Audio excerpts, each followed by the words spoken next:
కాలంలో జీవితకాలం అంటే మళ్ళీ ఎక్కువ ఏళ్ళు అనుకునేరు 5 సంవత్సరాల కాలానికి అటు ఇటుగా చాలా మంది ఆయన జాతకం గురించి ఏదో చెప్తున్నారు. ఒక్క రోజైనా ఒక్క క్షణమైనా ముఖ్యమంత్రి ఆ అమాత్యుడు అన్నటువంటి ఆ స్థానంలో ఖచ్చితంగా కూర్చునే అవకాశం కనబడుతుంది. Okay, right. చంద్రబాబు నాయుడు గారు నారా లోకేష్ గారి గురించి ఏం చెప్తారు? అంటే వాళ్ళు చాలా కష్టపడుతూ ఉన్నారు పార్టీకి సంబంధించి. ఏపీలో పరిస్థితులు ఏ విధంగా ఉన్నాయి ఆ పార్టీకి సంబంధించి? పుష్యమి నక్షత్రం చంద్రబాబు నాయుడు గారు, కొంతమంది హస్త నక్షత్రం అని అంటారు. వారి జన్మజాతకాన్ని అనుసరించి ఒకవేళ నా ప్రశ్నాశాస్త్రాన్ని అనుసరించి చూస్తే 2 సంవత్సరాల క్రితం చెప్పాను, 2023లో ఇబ్బందికరమైనటువంటి స్థితిగతులు, ఆరోగ్యపరమైనటువంటి అంశాలు, ఇబ్బందులు ఆయన యొక్క జన్మజాతకంలో కేతు సంబంధమైనటువంటి స్థితిగతి అధికంగా ఉండటం వల్ల కొన్ని ఇబ్బందులు, సమస్యలు, ప్రతిబంధకాలు ఇప్పుడు ఆయన జాతకంలో జరుగుతున్నాయి. కానీ నారా లోకేష్ గారి యొక్క జాతకం మాత్రం బాగుంది. చంద్రబాబు నాయుడు గారి యొక్క జాతకంలో మనం ఇందాక అనుకున్నాం, మారక దశలు, ద్వితీయ సప్తమ స్థానాల్లో ఉన్నటువంటి గ్రహాలు వాటి యొక్క దశలు వచ్చినప్పుడు మనిషికి మరణ సమానమైనటువంటి కష్టం వస్తుంది.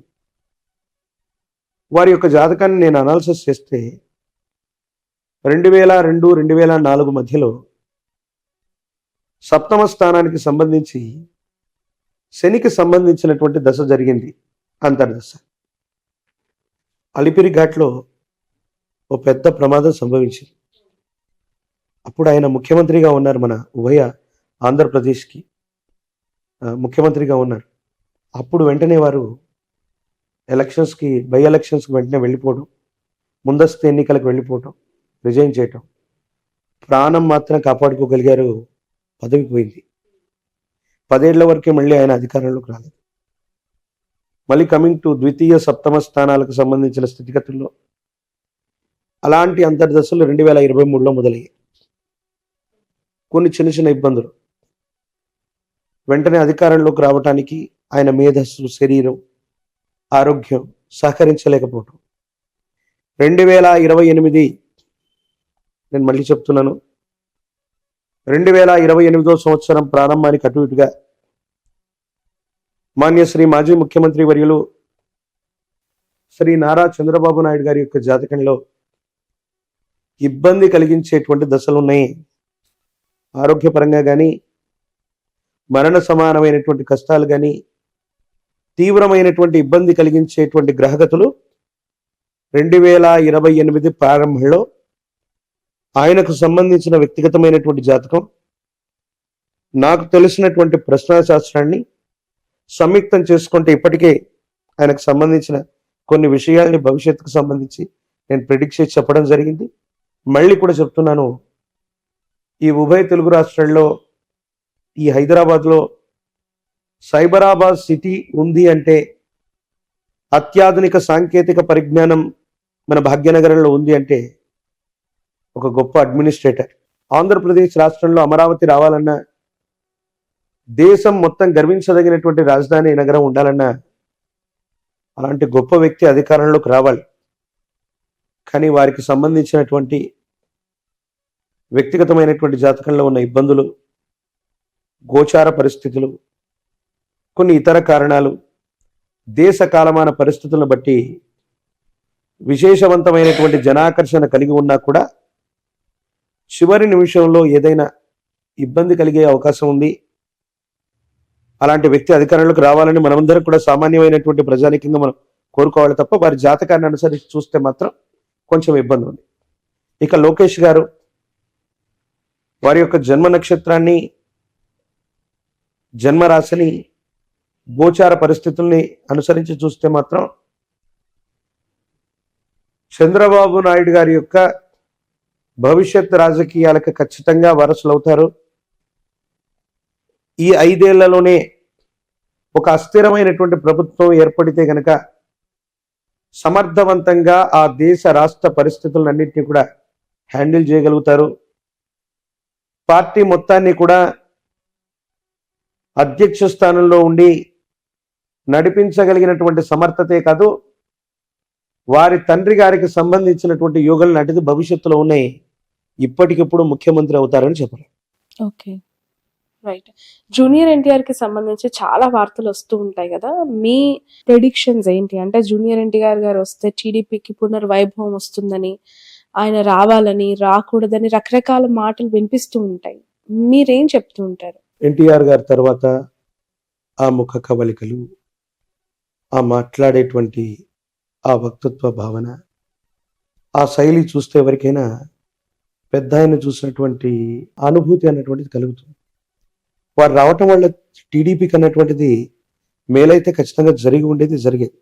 కానీ కేవలం జూనియర్ ఎన్టీఆర్ గారి వాళ్ళ మాత్రమే, అంటే ఆయన మాత్రం వస్తేనే టీడీపీ అధికారంలోకి వస్తుంది అన్నటువంటి మాట మాత్రం దాన్ని నేను ఒప్పుకోను. 2009లో స్టార్ క్యాంపెయినర్గా జూనియర్ ఎన్టీఆర్ మొత్తం మన ఉభయ తెలుగు రాష్ట్రాలు తిరిగారు. మధ్యలో ఆయనకు ప్రమాదం జరిగితే కూడా హాస్పిటల్ నుంచి ఆయన క్యాంపెయినింగ్ చేశారు. మరి 2009లో టీడీపీ కానీ మహాకూటమి కానీ అధికారంలోకి రాలి. ఎన్టీఆర్ ఉంటే బాగుండు అనేటువంటి అభిమానులు ఉన్నారు, కానీ అటువంటి జనాకర్షణ, విశేషవంతమైనటువంటి అభిమానులు సంపాదించుకున్నటువంటి పవన్ కళ్యాణ్ గారు ఒక సభకు వచ్చినా, ఎన్టీఆర్ గారు ఒక సభకు వచ్చినా లక్షలాది మంది జనాలు వస్తారు. కానీ కాన్స్టిట్యున్సీలో వీళ్ళకి ఓట్లు ఉండవు. నల్గొండలో ఓ ప్రోగ్రాం పెడితే ఆంధ్రప్రదేశ్ నుంచి, తెలంగాణ నుంచి లక్షలాది మంది అభిమానులు రావచ్చు. ఆ వచ్చినటువంటి లక్షలాది మంది అభిమానులకి వీళ్ళు పోటీ చేసేటువంటి కాన్స్టిట్యున్సీల్లో వాళ్ళకి లేకపోవచ్చు. ఇదే జూనియర్ ఎన్టీఆర్ గారి యొక్క సోదరైనటువంటి సుహాసిని గారు కుక్కట్పల్లి నుంచి గత ఎన్నికల్లో పోటీ చేసినట్టున్నారు. ఎన్టీఆర్ గారు ప్రత్యక్షంగా మరి ప్రచారం చేశారో లేదో తెలియదు, కానీ తన సోదరికి సంఘీభావంగా వెళ్ళారు. కేవలం ఒక్క జూనియర్ ఎన్టీఆర్ గారు రావటం వల్ల తెలుగుదేశం పార్టీ చరిత్రను తిరగరాస్తారని కాదు, తెలుగుదేశం పార్టీ అనేటువంటిది అదొక గొప్ప చరిత్ర. 40 సంవత్సరాల క్రితం ఆనాడు ఉన్నటువంటి ప్రత్యేకమైన పరిస్థితులను బట్టి తెలుగు వాళ్ళ కోసం ఒక ప్రాంతీయ పార్టీగా ఏర్పడి దేశ రాష్ట్ర రాజకీయాలన్నింటినీ కూడా ఇచ్చేసినటువంటిది ఎంతోమంది కార్యకర్తల యొక్క బలం ఉంది.